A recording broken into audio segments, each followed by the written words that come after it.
Hello? Oh, I was muted the whole time. Well, that's fun. All right. So, the last couple of days, I've been seeing a lot of discussions going on, and it mostly has to do with the Democratic Socialists of America and um, Mamdani, Mondami up in New York City, and some other um, primaries that have been won by um, members of the Democratic Socialist Party.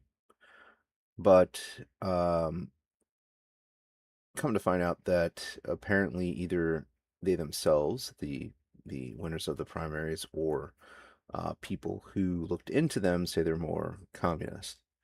Um, I also saw a um, I saw a video where somebody was a self-proclaimed uh, socialist, but they didn't know exactly what that was when someone tried to engage a conversation with them. And additionally, they didn't even know what fascism was. And something that I've noticed is that a lot of people seem to use that word, but the definitions I've been hearing are all over the place. And some have been contradictory and some have been just bizarre. So we're going to look into that too tonight. But first, I wanted to go over this gentleman's video. He's a nice guy.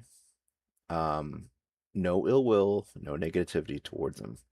Um, he, I just wanted to look into his post, and I asked him some questions on the video itself, but um, that's not really relevant to what we're going to look into today. But I can go over it. So I listened to the video, and I had some questions because what he described as I think he said solar cyberpunk future, a democratic socialist solar cyberpunk future, something like that. We'll clarify that when we start the video. He made it sound like it was this absolutely amazing thing that, if implemented, would, you know, definitely improve everybody's lives. But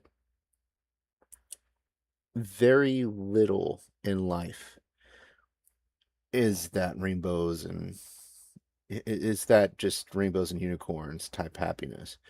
Very, very few. And I do recall when I was younger, growing up in Germany, that my family visited one of the former Soviet states. I don't want to say it was either Czechoslovakia or Yugoslavia. I'd have to call my dad and clarify which one, but it was not a very happy place, and they were just coming out of um, a communist uh, government structure.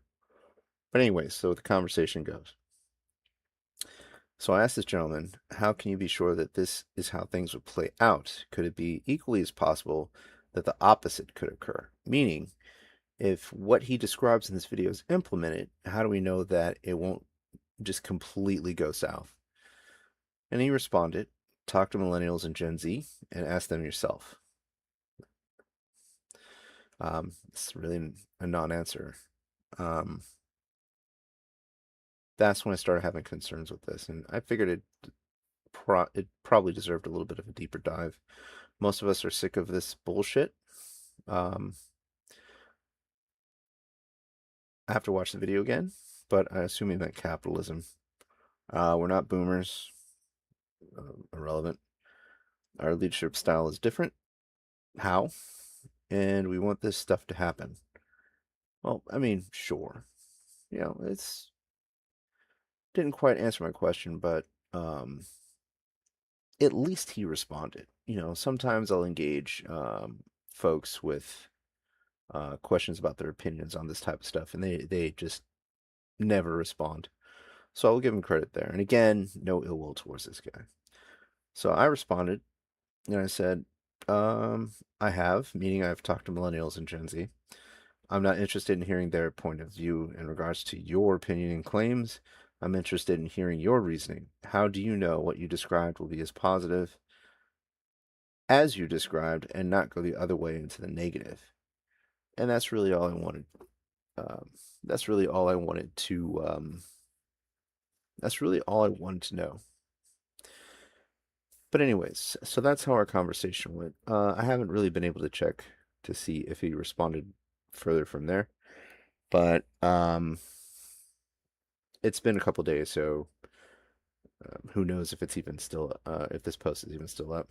But anyways, let's listen to what he says, and then we can break it down bit by bit. And I'm gonna pause it here and there and make some commentary. 1 second.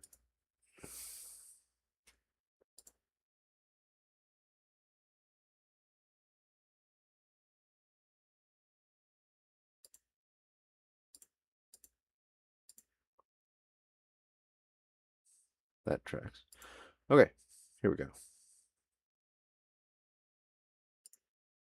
What do you think the solar punk future is going to look like? Like a solar punk Independence Day. What do you think it's going to look like? This is what I think it's going to look like. 3-day work weeks. Obviously, that's going to be already established. Well,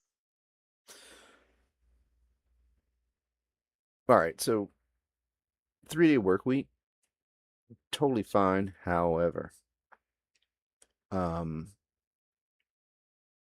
anyone who sticks with the 5-day work week is going to outpace us. The only way that they wouldn't is if people worked in teams on the same job. For example, if somebody's an engineer working on airplanes, if you work 3 days and then you're off, in order to make up the time to keep pace with another country that has a 5-day work week, we'd have to have somebody else come in and work those extra 2 days. Um, Otherwise, what would happen is we'd work 3 days, and then the 2 days that were off, so the uh, an engineer in another company would be working, so we would fall behind in that respect. Now, if we're talking about a 3-day work week where you're working like 12 hours a day, that would be a little bit unreasonable, but you know, that's the only other way I could think of that you'd be able to keep pace with some an engineer in another company in another country that is working the same job towards a similar goal. Let's continue. we'll obviously forgive all student loans. College will be free, so we'll increase our education at that point. Forgiving student loans.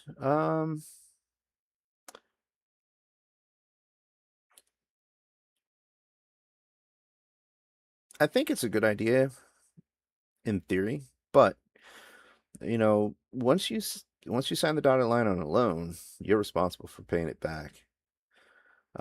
Paying off student loans, I think, is just letting people off the hook. I didn't have student loans because I worked my way through college. Like while I was working, or while I was going through college, I was working. Was that the best thing to do? For me, it was. It's probably not for everyone else, but I do know a lot of people who took loans to go to out-of-state schools and paid a lot of money for degrees that really aren't worth the paper that they're printed on.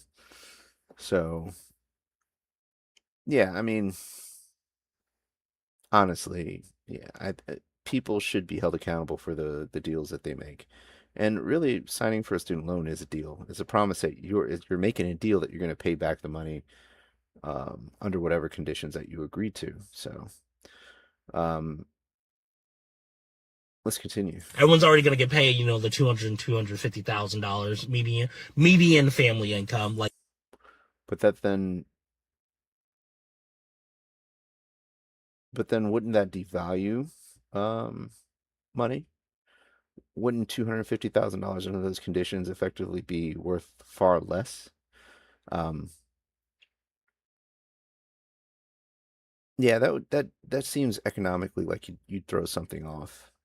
But I haven't really looked at that deep into it. I'm just, spitballing it right now. But a $250,000 income per family, there would be issues with that. Like, what would be considered a family? Because I know that there's um one parent, one kid, and people consider that a family. Is a family two parents with multiple kids, two parents and no kids? Like there would have to be things hashed out there. Let's continue. Like that's all going to be already established. Democratic socialism, all right?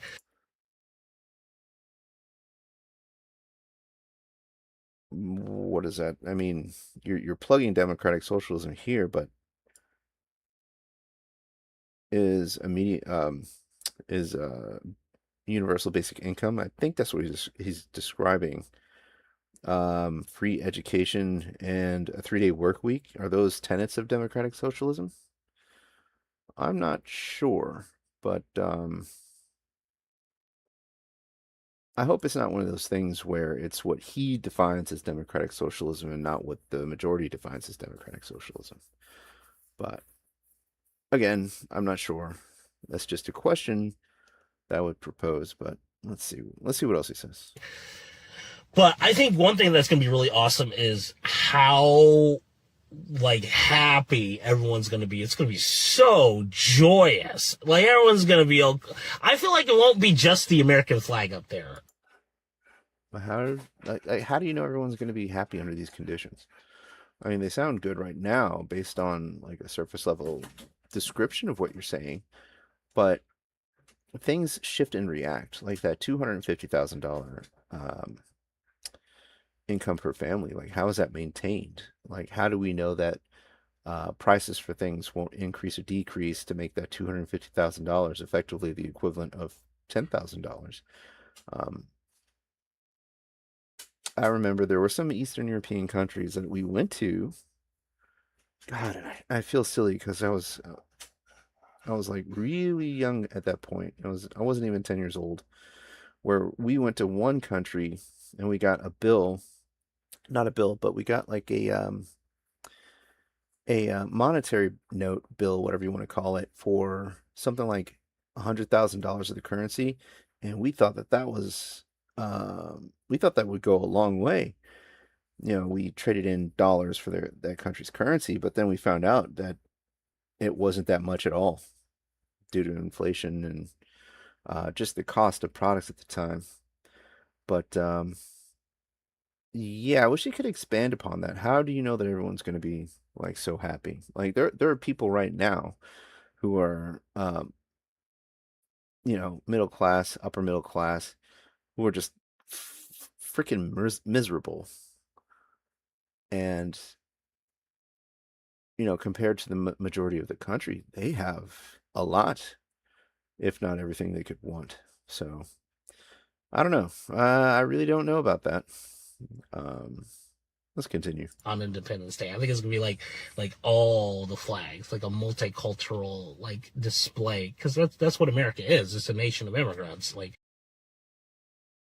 This is a nation of immigrants with that's supposed to have a um, binding culture, but um, that's kind of failed to maintain itself as of late.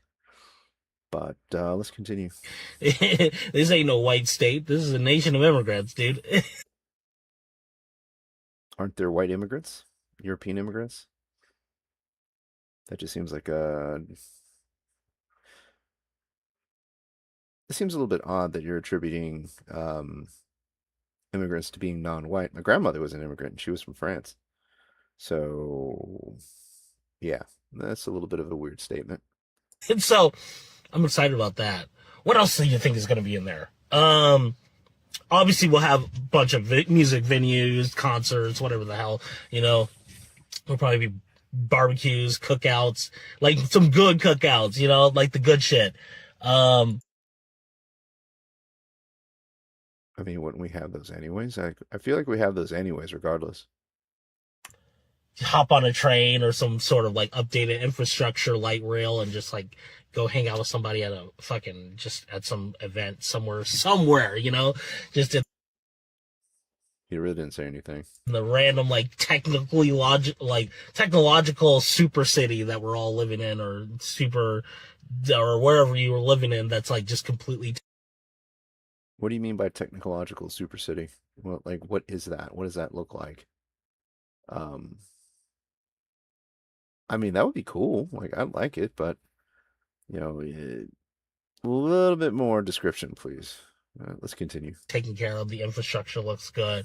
Roads are taken care of. People are housed. Like, that's the shit I think of. Like, the solar punk future, the democratically socialist solar punk future, Independence Day is going to be probably one of the most legendary Independence Days in human history. We're going to make it a fucking testament to how resilient and how strong we can truly be. I'm sorry, my dude. So I've had dealings with a lot of people who are now self-proclaimed democratic socialists, and the vast majority of them, mentally and physically, were not resilient. So that's what I'm excited for. I think I'm going to be excited to celebrate as an American. Obviously, right now, we can't do that. I mean, What? What did he say? strong we can truly be. So that's what I'm excited for. I think I'm going to be excited to celebrate as an American. Obviously, right now, we can't do that. I mean, you Why can't you celebrate right now as an American? This is well, he's going to explain it. Let's see what he says. can do it if you want to, but you're just celebrating what? 250 years leading to a bunch of pedophiles in charge? Who were the pedophile who are the PDF files in charge? I'll have to look into that. Like, people keep claiming Trump, but they keep throwing that accusation at Trump, but I've heard that that claim doesn't really stick. It sounds like the primary source of that is generally brought up by someone who heard from someone who heard from someone who heard from someone who saw an interview he did, and then, just like a game of telephone, the contents of that interview has been mutated, and or the meaning has been lost. But I don't really have any interest in looking into that right now, so let's just continue. A dying pedophile? Like, good lordy. It's really emblematic of the embarrassment that is the Epstein class. They are embarrassed. What do you mean by Epstein class? Like, the people in the Epstein mentioned in the Epstein files? Like, this kind of confusing. Sing. Okay? So, when we're in charge, millennials and Gen Z, we're going to make an awesome future. And then if you want to celebrate Independence Day, which I think we will at that point, it'll be because we're representing us, our generation, and how much we've been able to Are you sure you'd be representing the entirety of your generation, or just the portion of of those two generations that agree with you? Because those are two distinctly different things. On top of that, what are you going to do with the folks that don't agree with you and don't buy into what you're selling? this place? Because we're going to have to do it. It's going to be on us. So, and I'm excited for that future. It's going to be glorious. I'm excited. Seriously. What do you think the soul? Well, he didn't really say anything. That's my problem.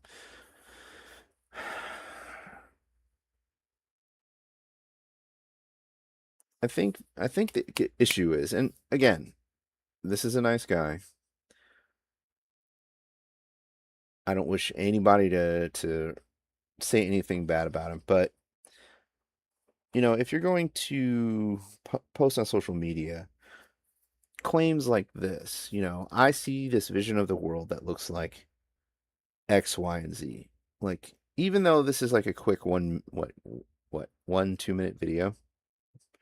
Oh no, this is almost a 3-minute video. Something like what he's describing needs to be expanded upon, in my opinion. That way it can be fleshed out. That way the bad ideas that you are putting forward can be separated from the good ideas. It can only help to refine what you are putting forth into the world. And that's how discussions like this are. That's why discussions like this are important. Going back to my initial interaction with the guy on Facebook, where he said, talk to millennials and Gen Z and ask them yourself. Like, that's the literal equivalent of saying do your own research. And the problem with that is whenever somebody who's making a statement, any statement, could be this statement, could be something else, whenever they tell you anything akin to go do your own research or go ask A, B, and C yourself, there's context and information um, strictly tied to your claim that is going to be lost if you don't participate in that interaction. And that's really, in my opinion, what this is. This is a non-participation in an interaction. Non-participation in an interaction.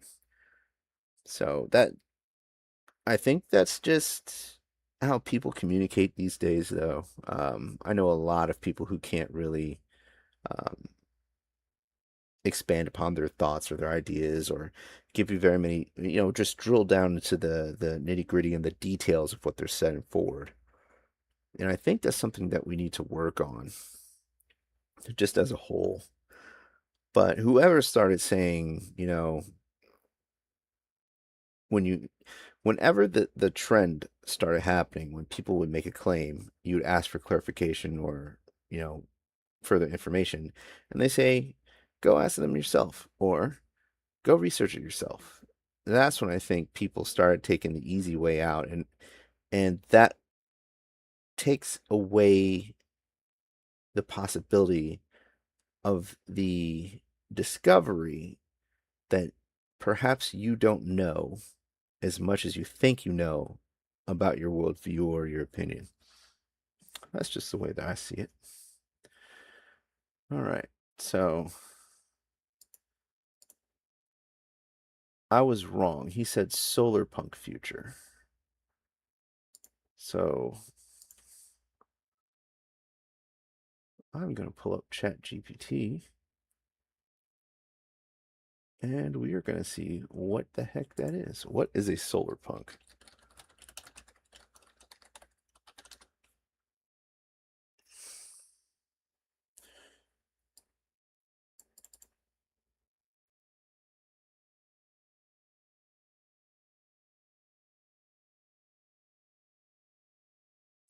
So ChatGPT says that solar punk is a speculative cultural movement, aesthetic, and genre that imagines a future where humanity has successfully addressed many environmental and social challenges through sustainable technology, community cooperation, and ecological design. Unlike many science fiction genres, solar punk is fundamentally optimistic. Ah, I see. Okay. This this makes more sense about how he went about describing his the what he described in his video makes more sense now. Because I didn't. I thought that when he was saying solar punk, it didn't dawn upon me that he was describing something specific. I don't know why, but I've dealt with crust punks before, but I've never heard of solar punk. That's new. Rather than asking what if everything goes wrong, as in a dystopian fiction, and effectively, this was my question to him: how do you know everything is going to be so great? All right. As in much dystopian fiction, Solarpunk asks, what if we actually solved these problems? Well, that's an interesting way of thinking about things. I think as people, as humans, we're wired to ask, what if something goes wrong? And you need people to ask those questions. Um, Not necessarily what if everything goes wrong, but, just like this gentleman, he put forth an idea in a video. I saw it and I asked, you know, how do you know it's going to go as positive as you say and not equally into the negative? So he was sticking to the positive aspect of things, and I was fulfilling the standard negative aspect you know, in this type of interaction, which is actually pretty cool. So, core idea is a solar punk society typically emphasizes renewable energy, solar, wind, hydro, geothermal, green architecture with living roofs and abundant vegetation. That's, I think I've seen something like that where people were using the entirety of their roof as a garden. Walkable cities with bicycles and public transportation. Okay. Repair, recycling, and minimizing waste. All right. Community cooperation and local decision making. Okay, so it is kind of I'm not going to say communist, but it's very communal. Technology that works with nature instead of against it.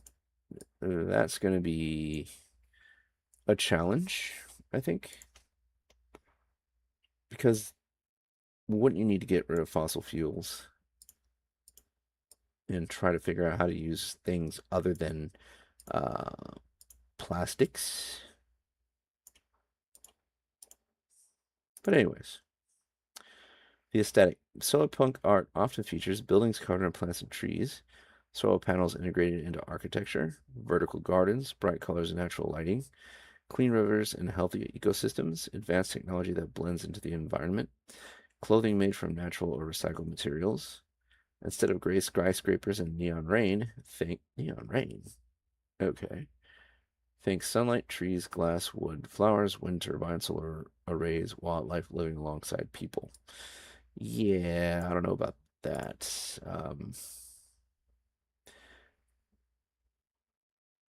Advanced technology that blends into the environment. I'm not really sure what they mean by that. I need to see an example. Um, an issue I would see with this type of society is that this would only work if the amount of people that would cause crime or cause trouble would be very, very minimal. Um, the way that this is reading, they don't mention anything about law enforcement. Most punks are anti-law enforcement anyway, so I'm not surprised. But some sort of law enforcement apparatus would be necessary to keep this type of society running, because there would definitely be people who would start trouble, you know. But anyways, so technology. Solar punk is not anti-technology. Instead, it favors technologies that improve quality of life while reducing environmental impact, such as renewable energy, efficient batteries and energy storage, electric public transportation. That's what I said. Electric vehicles, smart electrical grids. I don't know what that means. I'll have to look it up. Water recycling systems, of course. Sustainable construction materials. Okay. Robotics used for farming or conservation. All right. Nothing to say there. Just I need to know. I would need to know what um, a smart electrical grid would be. Politics. Solarpunk is not a single political ideology. People who identify in the movement may hold a range of political views. Common themes include environmental stewardship, noble, community resilience. If the majority of the current population isn't resilient in mind or body, that would be a challenge. And from my experience, teaching at a combat sports gym and seeing all sorts of people of all sorts of ages, from all sorts of demographics, this is going to be a big issue. Social cooperation, okay. Equity and accessibility. It depends on what that is in context to, and long-term sustainability, of course.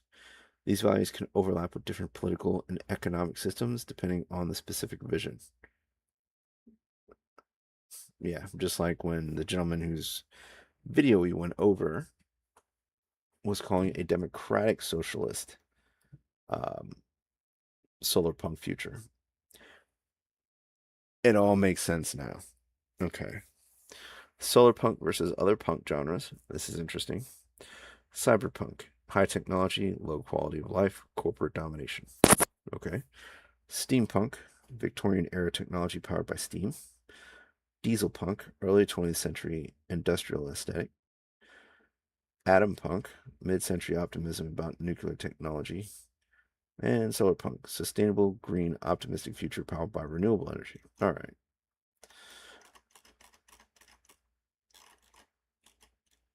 Well, that's pretty cool. All right. I learned a lot more about this just by looking up the term solar punk. Things make a little bit more sense now, and his optimism definitely kind of fits in with this whole solar punk thing. Okay. Okay. But yeah, guys, like I said, leave this guy alone. Like he didn't do nothing. And I respect his right to have his opinion. So if you want to engage, ask him some questions, but please be respectful. All right. So the next thing is I wanted to go over uh, socialism, communism, and fascism because I think that there is a big issue with people using these terms and they don't really know what those terms are. Now, excuse me.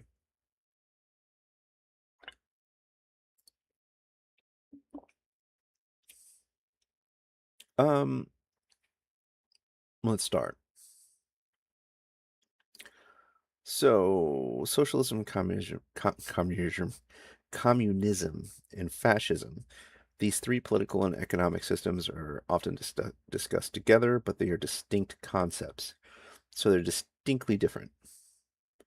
In practice, countries have implemented them in different ways, so definitions describe the underlying ideas rather than every historical example.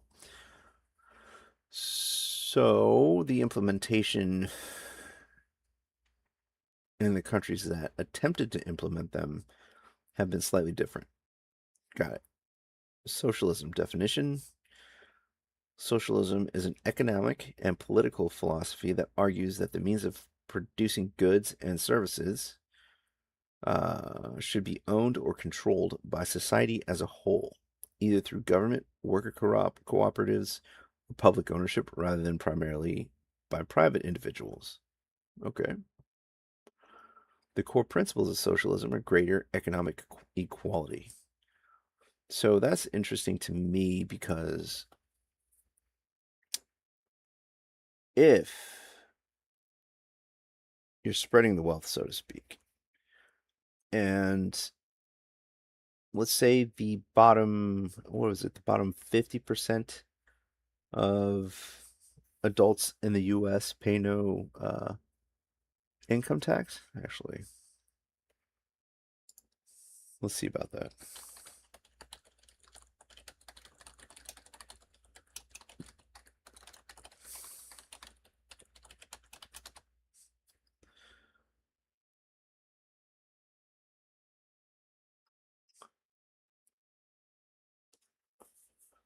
Okay, so for federal income tax, it's about 40% of the US households. So this tenet of socialism,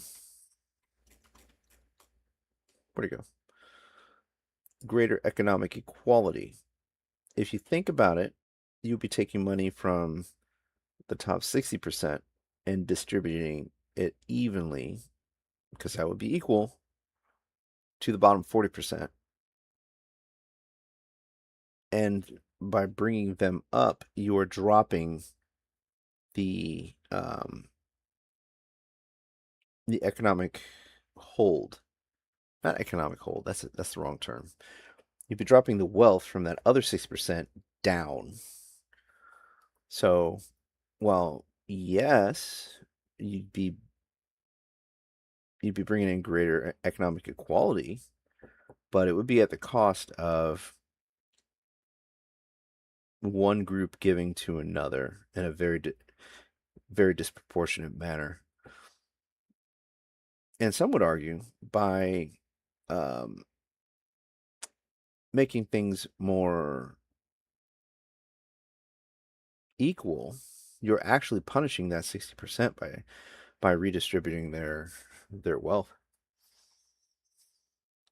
But anyways, uh, let's continue. Public or collective ownership of key industries. I can see an issue with that. What if the public doesn't know anything about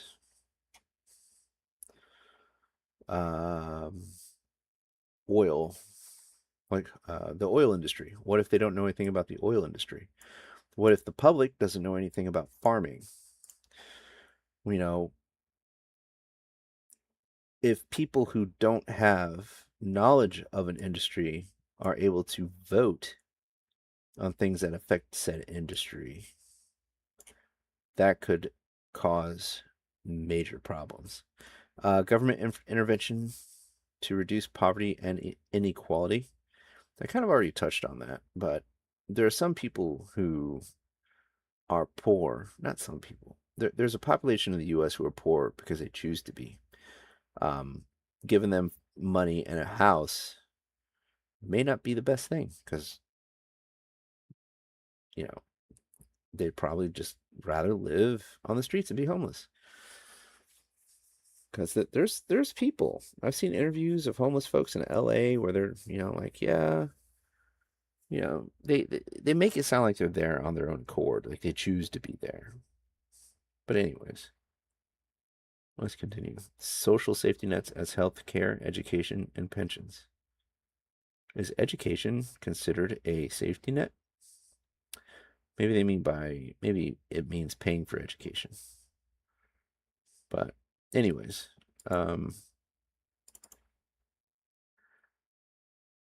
yeah, I mean, I guess that's self-explanatory.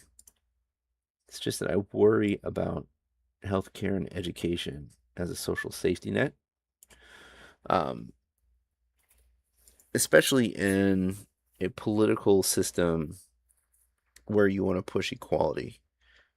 Because if people get into healthcare and education, and they're not, what would you say? And they're not,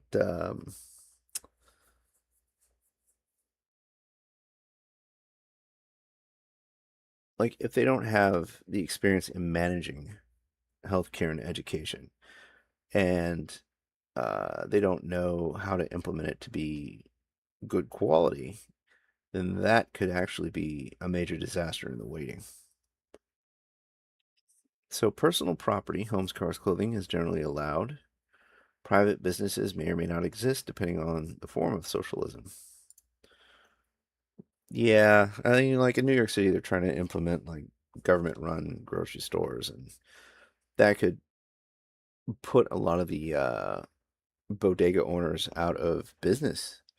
And I also heard recently that they pulled a lot of the bodega owners into a meeting and started asking them questions to make it sound like they were trying to figure out how to run their grocery stores.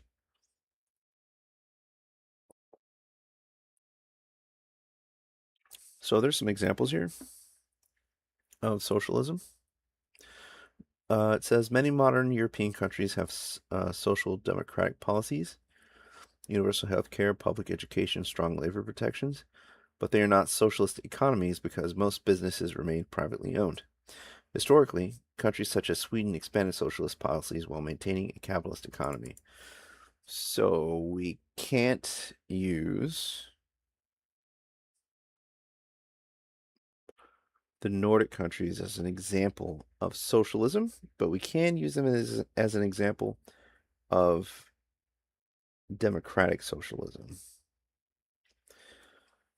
But of course you have to maintain, or not maintain, you have to admit, or not admit, recognize, like ChatGPT says, that,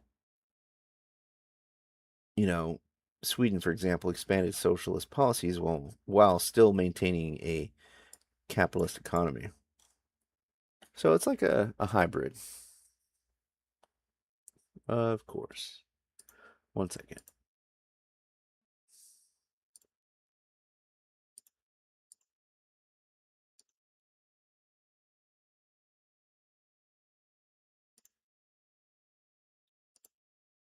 Okay, let's continue.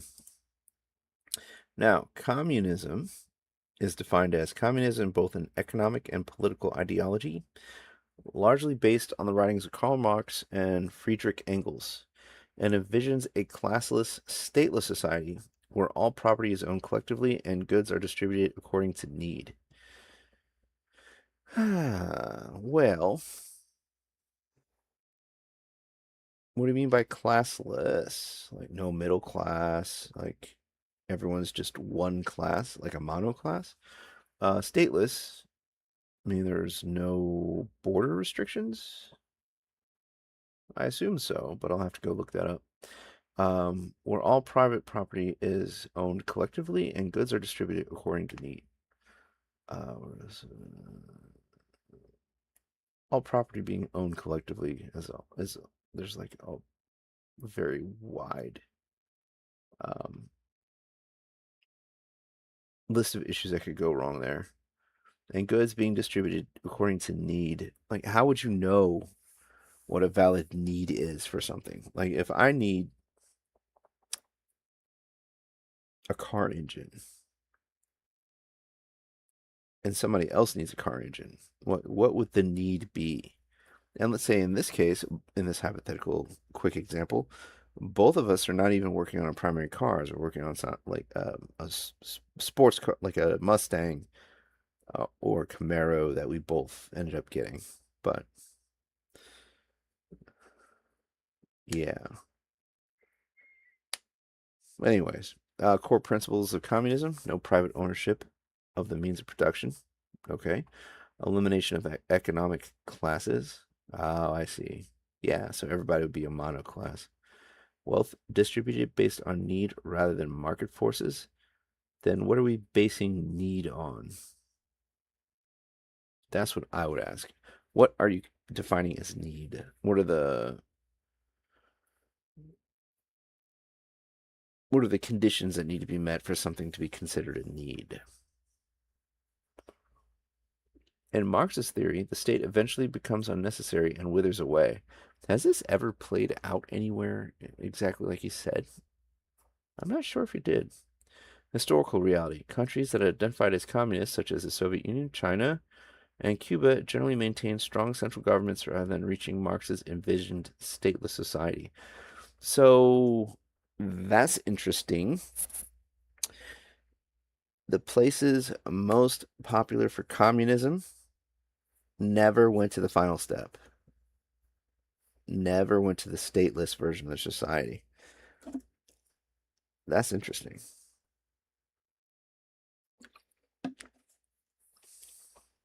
Because a lot, anyways. All right, moving on to fascism. Definition: fascism is an authoritarian, ultra-nationalist political ideology that emphasizes strong centralized leadership, national unity, and the subordination of individual interests to the interests of the state, to the nation or state. Okay. Core principles: powerful centralized government, authoritarian leadership, extreme nationalism, suppression of political opposition, militarism, and emphasis on national strength, limited civil liberties. Outside of limited civil liberties,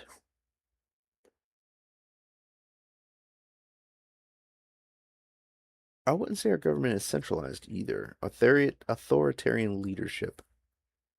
Uh, yeah, I got nothing. Fascism sounds a lot like. Actually, I'm going to. I'm gonna look this up because something seems wrong here. But anyways, moving along. Unlike communism or socialism, fascism generally does not seek to abolish private property. Businesses usually remain privately owned, but are expected to serve the goals of the state and may be heavily directed or controlled by the government. Huh. So the stores. Hmm. Whatever. All right, so historical examples: Italy under Benito Mussolini. Germany under Adolf Hitler is widely regarded as a form of fascism, though Nazism is incorporated to racial ideology that gives distinct characteristics. Okay, by this definition of fascism, I could see how somebody could label our current president and his administration as fascist based on what's written here. However, the core issue with fascism is that a lot of people who use that term can't explain what it is and can't explain to what it as to what it is in a very concise and distinct manner. Concise and distinct? Well, you know what I mean. But anyways,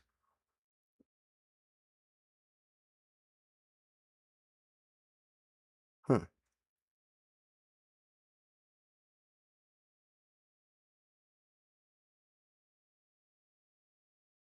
huh. But anyways, um,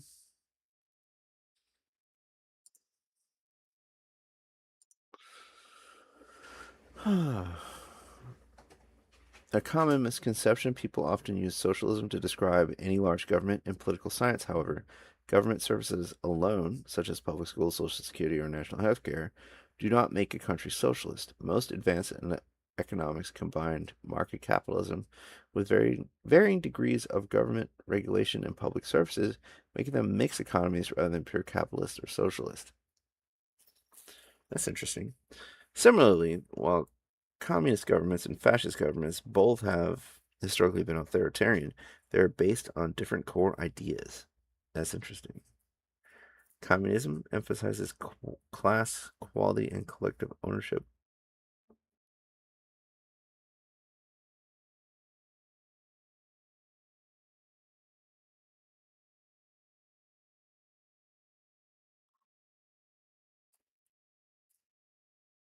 Hmm.